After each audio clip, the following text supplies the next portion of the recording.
Tonight, as we look at some things in the Bible, we're going to look at some things to prioritize.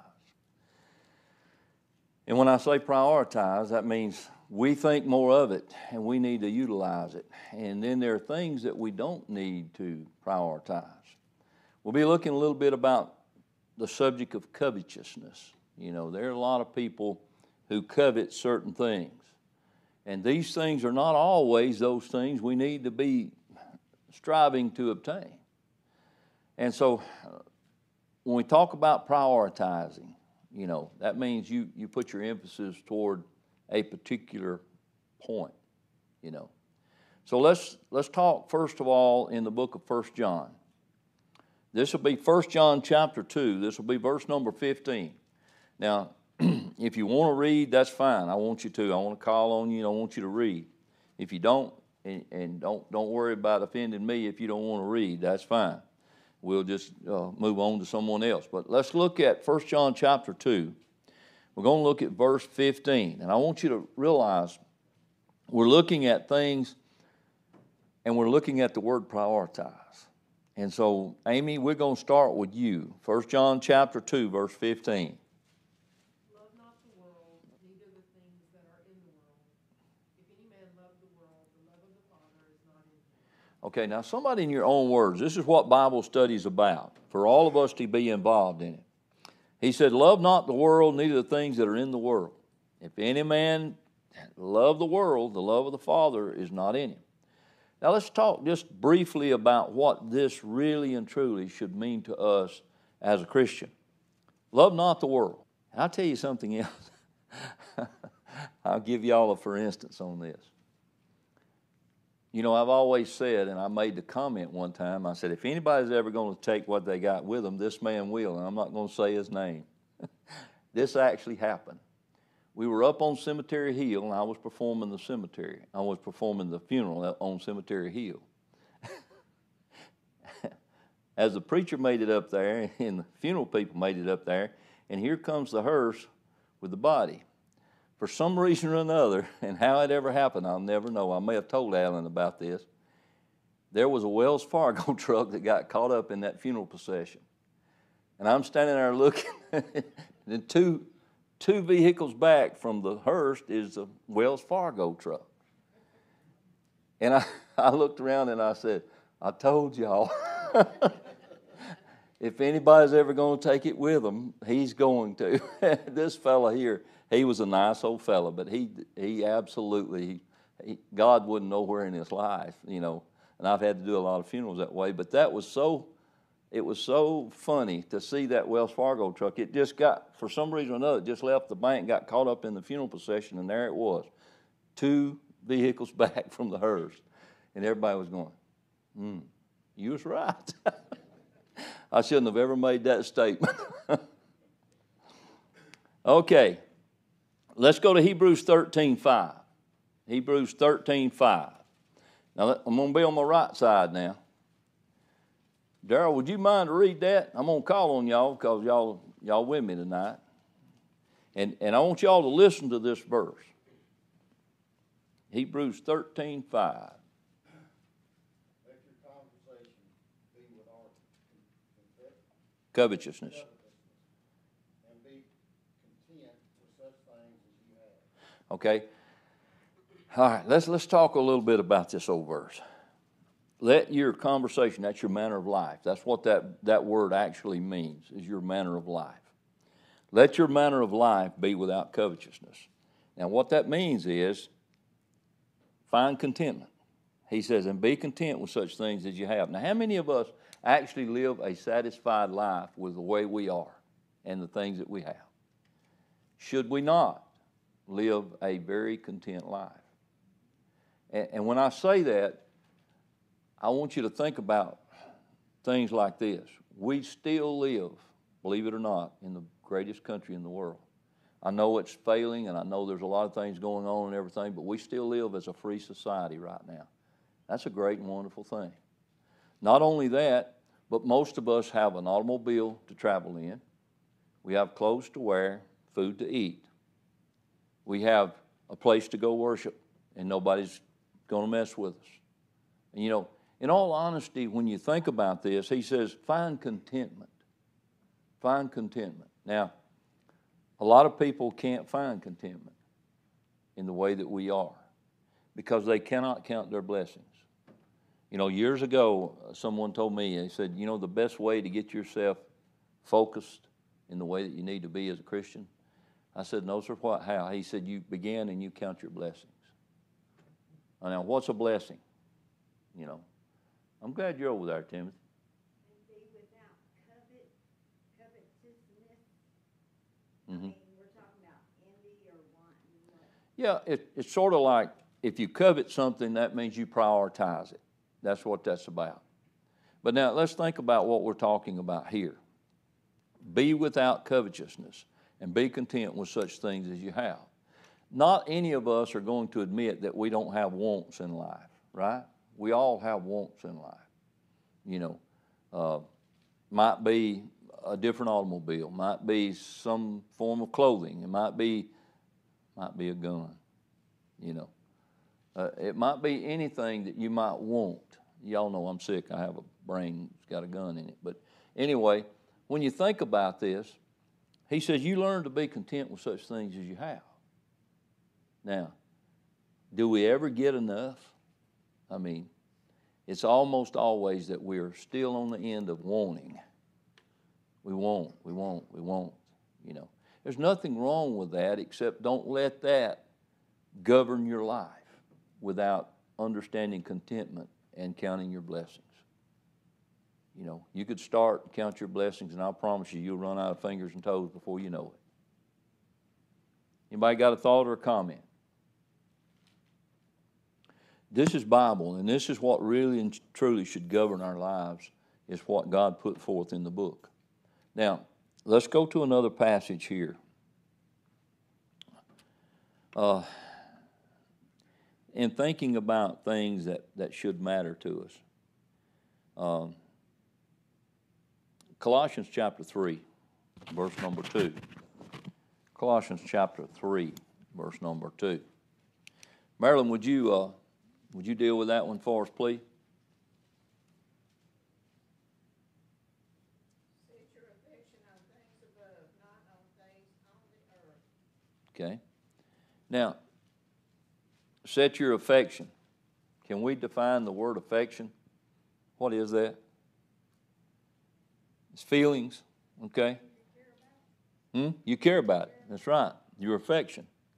Now, he says, set your affection on things above and not on things on earth. Now, I said to one particular person I was studying with at one time, I said, how much do you really want to go to heaven? And he said to me, I've never figured that one out. I don't know. He said, some days I'm better than other days. And I said, well, I looked at this verse with him. Set your affection on things on high, things above. I mean, we need to care a great deal about where we're going to spend our eternity. Now, we need to be serious about that. And we need to put forth every effort humanly possible to go to heaven when this life is over. And we're not going to ever be perfect. None of us are. We're not ever going to do everything right and nothing wrong. That's just not the way that God explained it to us. We've all sinned and fallen short of the glory of God. But if we set our affection on things accordingly to what the Bible says here, on things above, that means that we do think about that. We understand that principle. Going to heavens needs to be a very, very serious feeling in us, wanting to go to heaven when this life is over, you know. And I tell you, you know, none of us are immune to, he says, boast not thyself of tomorrow. Why not? For thou never knowest what a day may bring forth. I know for sure last night with about 21 people sitting there in shambles, crying, you know, grown men, big guys, some of them, young guys, some of them older. That lady never dreamed that night when she went to bed, she would not wake up the next morning. She never dreamed that night that house would burn and she would burn to death. She never dreamed that. She never thought about it. None of us do. So whenever we understand there's no promises in life as far as, every day we see, it might be our last one. And I'm not saying that to scare anybody or to trouble you, but, we never know when that's going to happen. We could be going off to have a great and wonderful time. And yes, it just didn't work out. So why do we need to set our affection on things above and not on things on the earth? Because we don't know. We don't know. For the most part, all of us needs to give some strong consideration to the things that, we may get up today with plans for this day, and we all do that. We plan for that day, and we put forth every effort to make those plans come to pass. But the unexpected sometimes can happen when we never really think about it. Most of you know, a little 8-year-old boy one time stood on the banks of the river, and 15 feet from him, right in front of him, the greatest athlete that Coach Paul Barry Bryant ever recruited drowned. And the little 8-year-old boy standing there watching it. That little boy was me. When we left that morning, we were going fishing, and everything was great. Everything was wonderful. And then that happened, and that changed a lot of things for a lot of people. I mean, a lot of things. But you see, my point is this. We need to set our affections and give our attention to the fact that, yes, we can plan for this day, and yes, we can make all those plans, but always be aware. God needs to be in the forefront because you never know what that day may bring forth. You never know what that day may bring forth.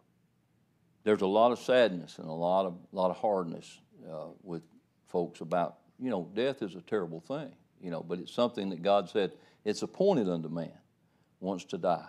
And we never know when that's going to happen. We don't know the day, the hour, the minute. God does, but we don't. Now, let's look at something else here.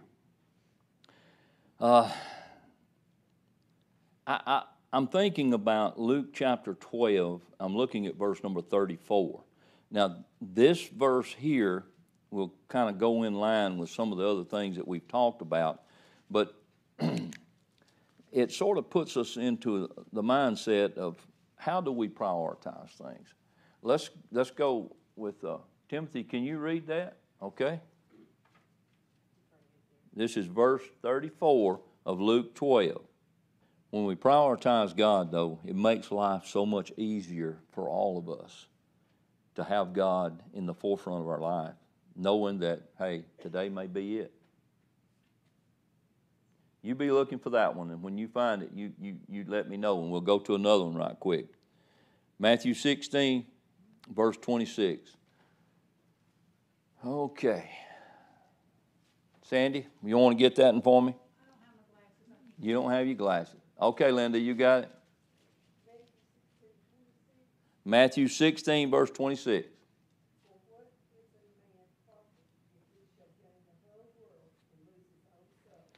Okay, that's it. Let's put the value on this. Let's put the value on this. What does a man profit if he gained the whole world and then lose what? His own soul. Now, can we place a value on the soul?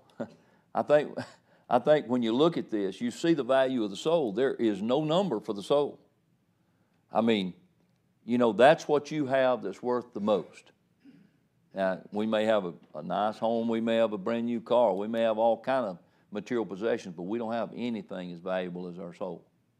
But what does it profit a man if he gained the whole world, if he had everything in the world, but he lost his soul? And to me, that puts a very big price tag on the soul. Did you find it?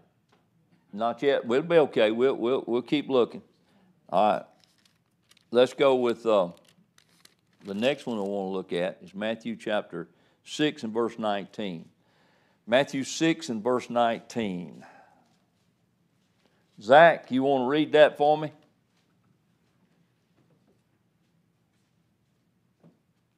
Lay not up for yourselves treasures upon earth, where moth and rust doth corrupt, nor thieves break through with steel. Read verse 20. But lay up for yourselves treasures in heaven, where neither moth nor rust doth corrupt, and where thieves do not break through nor steal. Verse 21. Go ahead, Zach. For where your treasure is, there will your heart be also. Okay, this is a pretty good reading, but I want you to think about the thought here. Lay not up for yourselves treasures upon the earth. And he says there's a reason for that. Did you know that everything that's here is going to deteriorate and eventually going to be destroyed? We know that. We understand that principle. That's what the Bible teaches. But where can we put something of great value where it can't be destroyed, where it will always be protected, where it will always be safe, and it'll be there forever and ever? It's a place called heaven. And he says, you lay up for yourselves treasures in heaven. Now, somebody said, well, I can't put the things that I like in heaven. If you really and truly prioritize what you need to be liking, you can place some of those things in heaven. What are some of the things that we could do that would obtain a treasure that we could lay up for ourselves in heaven? I mean, we can't put a material possession there, but what else can we do? I mean, what are some of the things we can do? Bring others to Christ. That's a good way to lay up treasures for yourself. You ever thought about that old passage of Scripture said, be ye kind one to another, tenderhearted, forgiving one another? You ever thought about that last part of that, forgiving one another? Does that not lay up a treasure in heaven? It does, doesn't it? I mean, how hard is forgiveness? It's a tough subject. It's a big subject. It's very hard. But if you manage that, you got a treasure in heaven. And that treasure is going to be there. You know, that's where you make your mark. It's not here where you make your mark. We all have treasures. We all do our best to protect and keep those material possessions and those treasures that we're fond of. We all want those things. We keep those things. We protect those things. But he says, look, lay up for yourself some treasures in heaven. And there's a reason for that. They won't go away. Nobody can't break through and steal. You know, they'll be there. And so we need to be thinking about how that we can do that, you know, and being kind and forgiving. And as Amy said, you know, all these things, they really and truly are things that matter the most. And that's what we're about in our Bible study tonight, is making sure that we put together everything we can in the way of a treasure to put into heaven. Let's go to the book of Proverbs for a minute. Y'all turn over to the book of Proverbs, and we'll stay there for about 3 or 4 verses. Let's look at Proverbs 15:27. Proverbs 15:27. Laura, you want to read that? This will be Proverbs 15:27.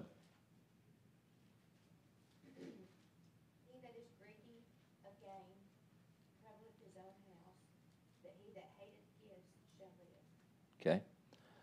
He that is greedy of gain. I always get in trouble when I talk about this. What do y'all suppose greedy means? I mean, how do we define greedy? Do what? Okay. I've always defined greedy as me, myself, and I.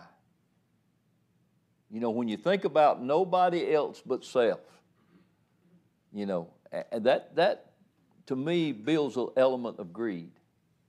If you don't think about anybody else but yourself, me, myself, and I. You know, and Sandy's right. That's a good point she made too. But he says, look, he that is greedy of gain troubleth his own house. A lot of people have the element of greed in their lives because they can never get beyond self. You know, he that seeth his brother in need shutteth up his bowels of compassion. Y'all know what the rest of that verse says? He that seeth his brother in need, then shutteth up his bowels of compassion. How then dwelleth the love of God in his heart? You ever thought much about that? You know, he that seeth his brother in need. You know, for years, I've thought about how it is that you could help someone. You know, And there are a lot of people that need things. And there are a lot of people that have need for not just material things. They have need for counseling. They have need for companionship.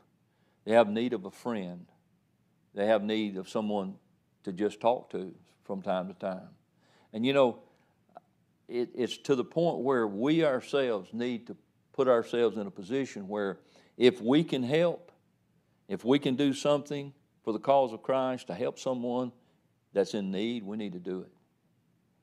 And you know, what's so sad for me is when a family calls and says, you know, you're welcome in my home. We have no food. And why don't you have any food? Because we draw $368 a month, and that's what we draw, and we have no food, you know.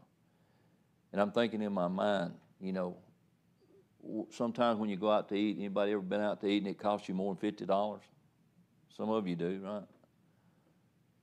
And you think about somebody that draws $368 and they have 2 kids and they're trying to do this. There's somebody out there like that. I know them. And when they call you and they let you know that, you know what it does to me? It makes me understand, man, you need to be doing something to try to help these people, you know. Now, that's a fact. There's things out there like that. And so he that seeth his brother in need and then shutteth up his bowels of compassion. I think about labor not in Proverbs 23 and verse 4. Proverbs 23 verse 4.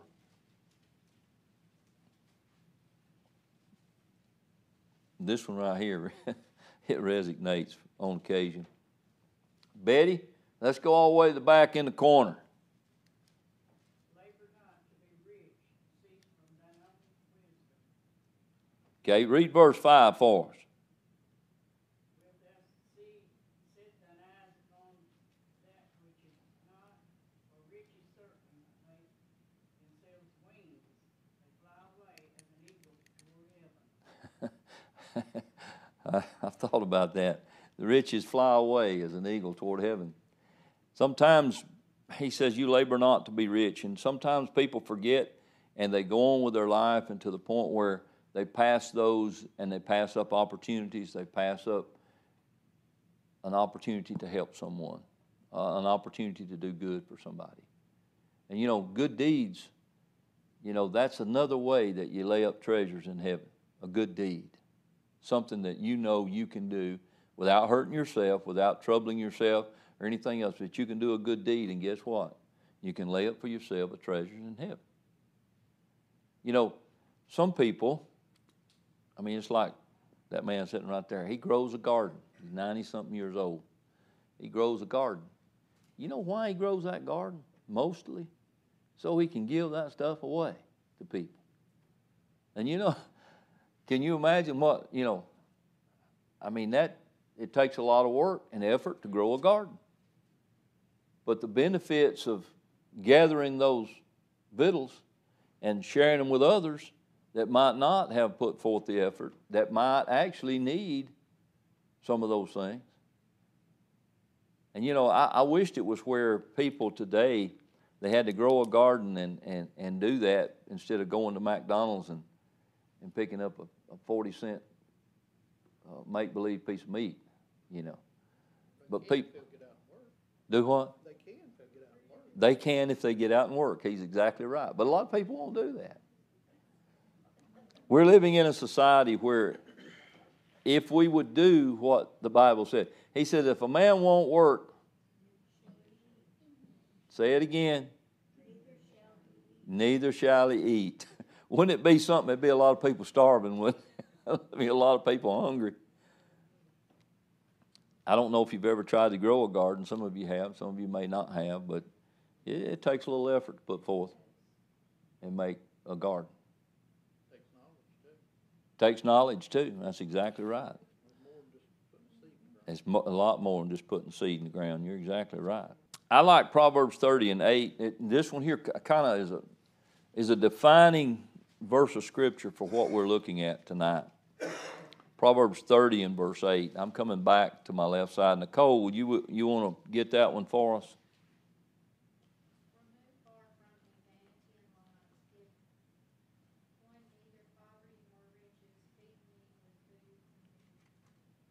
Okay? Give me neither poverty nor riches. Feed me with food convenient for me. Verse 9, go ahead and read that too while you're there. Lest I be full and deny thee and say, Who is the Lord? Or lest I be poor and steal and take the name of my God in vain. Okay? This verse gives us a sense of direction. Don't give me poverty nor riches, but feed me with those things that's convenient for me. What are things that might be convenient for me?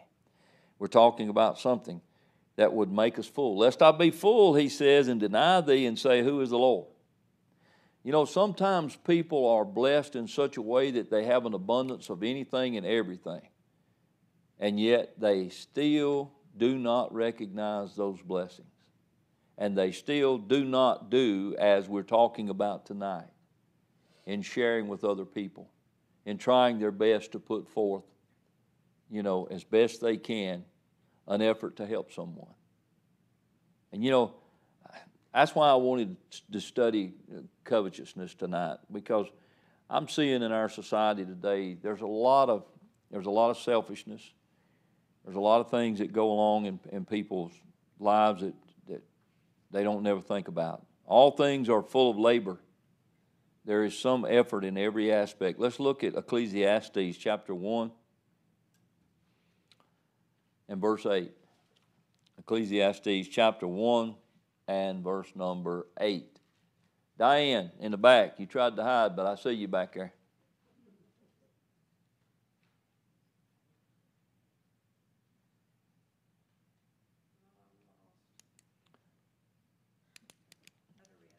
The eye is not satisfied with seeing, nor the ear filled with hearing. Have you ever thought about what it would take to satisfy some people? I mean, I really and truly don't know. Because I know some people that, you know, used to be that they had a saying when I was a little bitty boy. It said he'd complain if he was hung with a new rope. You know, y'all may have heard that before.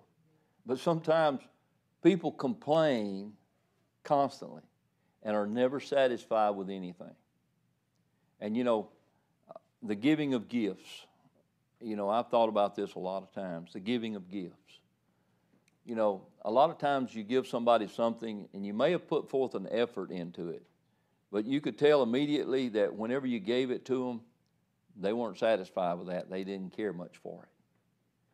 And I've thought much about times past, you know, and I've said it one time before, I've said it more than one time, I'm sure, of a gift that was given to me years ago at Christmas time when we have Christmas with the family. And Vicky's grandmother, she was really old at the time. I don't know how old, close to 90 years old, I guess. But I got a little bag of pecans, you know. I'm not talking about shell pecans, I'm talking about pecans. A little brown bag of pecans, and that was my gift for that year. And I thought a great deal about that.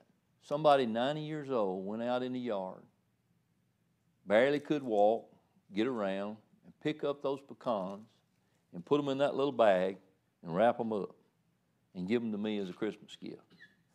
And I thought to myself, you know, this is of great value. You know, it doesn't matter. You know, there's no monetary price you could put on something that really and truly ought to mean something. You know, somebody that old go out and pick that up because she didn't have a lot of money and couldn't afford a lot of gifts, but she did that on more than one occasion for different ones in the family. And to me, it was the perfect gift, you know. It was something that I could look at and know of the effort that was put forth. It's just like when somebody gives you a bag of tomatoes that they've grown. You know, you ever thought about the effort that went into growing those tomatoes, or okra or corn or something of that, you know? Oh, we can go to the grocery store and get it, but what if somebody brings you some and gives it to you and they grew it? There's an effort behind that. And that's why I say, you know, looking at the things in the Bible should give us merit to how we should look at things. Feed me with food convenient for me. And that's the food that's convenient for you, is when you look and recognize the value of a true gift that somebody gives you. It may not be monetarily the most valuable thing in the world, but man alive, If you really placed a value on it, it's of great value. Well, in retrospect to what I just said, have you ever thought about the gift that God gave for all of us? He let His Son die, bleed, struggle, torture, unbelievable situation. And He let Him do that for us. You're talking about a gift now and a price paid. That's the ultimate, you know. I don't know any of us that could do that, because I wouldn't give my son for nobody, you know. And I know that, you know, and ain't no use for me telling it any other way. But God did. And I think about, this is how we ought to look at life. Now, if Ecclesiastes 5 and 10. Ecclesiastes 5 and 10. Let's see. Elaine. He that loveth silver shall not be satisfied with silver, nor he that loveth abundance with increase. There is also vanity. Read verse 11. The goods increase, they are increased and equal, and what good is there to the owners thereof, save in the beholding of them with their eyes. Okay. How hard is it to satisfy some? When is enough enough? You know, he that loveth silver shall not be satisfied with silver, and he that loveth an abundance with increase, he's not going. He said, this is also vanity. You know, some people never get enough.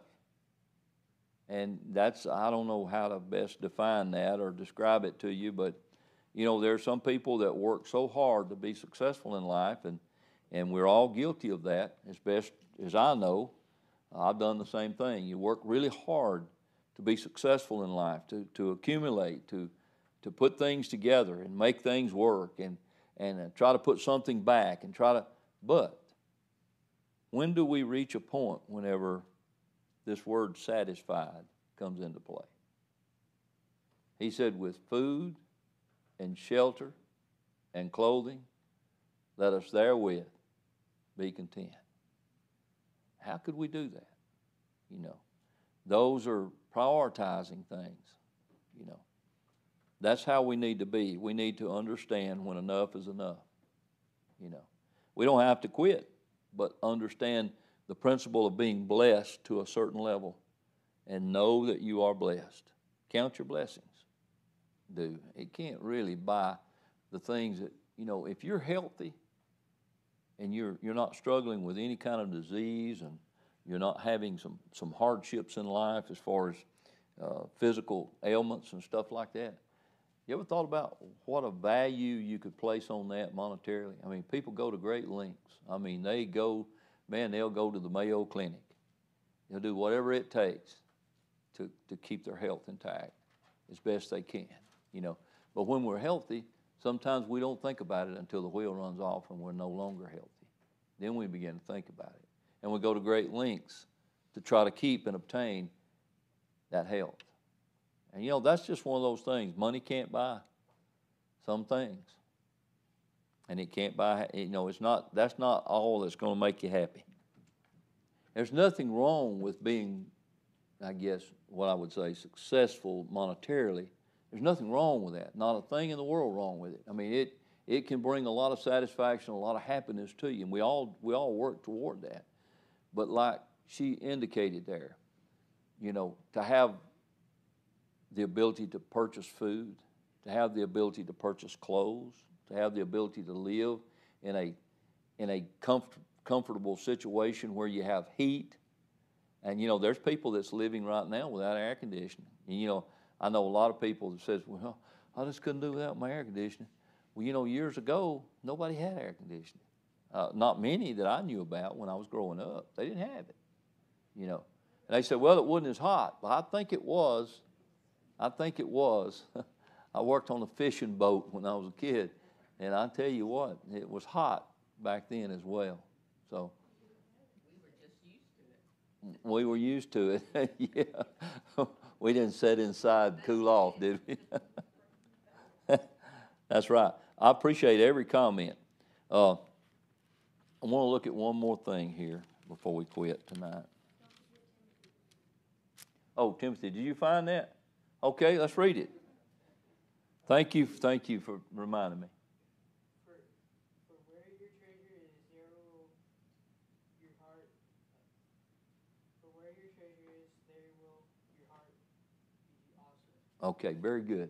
For where your treasure is, there your heart will be also. That's a good job, Timothy. Good job. Think about this for just a moment. Where your treasure is, that's where that's why I'm saying prioritize the things that should matter the most. And, I've known people that, and there's nothing wrong with having money, but I've known people that prioritized money to the extent that was all they were about in life. They could not find their way beyond that. And that's a sadness for a lot of people. If we have food and shelter and clothing, he says, let us therewith be content. But no contentment that I've ever known about, can get there unless you understand the principle of what he's talking about. I think about food, shelter, and clothing, but how much clothes is enough clothes? How much food is enough food? It's to the point where we live with an abundance, most all of us do. And we're rich beyond, I guess, belief in lots of ways because we live in a country. There's a lot of places, our missionaries that bring these videos to us, and they show us these places where people are living on dirt floors.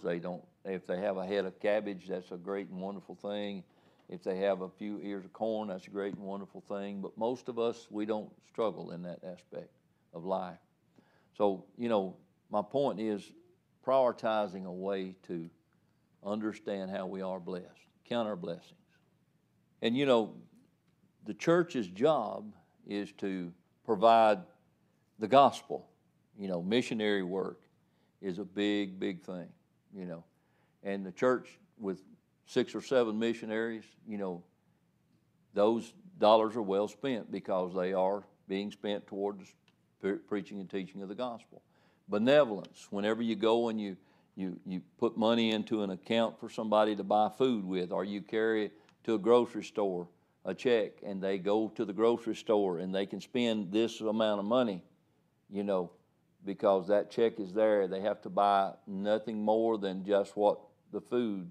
You can't buy anything out of food, and things like that. That's things that the church does, and that's things that we've always been about. And I think things that are appropriate is when you spend the money for missionary work, and you spend the money for the preaching and teaching of the gospel, you spend the money for food and shelter. Somebody's house burns down, just like this young man over here that had his house burned down and lost his wife. I personally believe, was going to bring it up in the business meeting, and the church ought to look at giving a donation to the man, to help him. He lost everything he had, including his wife. And, there might be that, and people have gone, personally, others have gone, and myself and others, and gone and helped him some too. Those are things that we need to be about. Any other thing? Any other thoughts or comments? About 5 till, time to conclude our lesson for tonight. I hope and pray that it's been a good lesson for people to look at tonight. But what does it profit a man if he gain the whole world and lose his own soul? And we want to close out with that verse. We read it previously. The value of the soul is far greater than any value we could ever place on anything. And so let us work hard, work really hard, not to lose our soul. That's the main objective of being a Christian. Don't lose.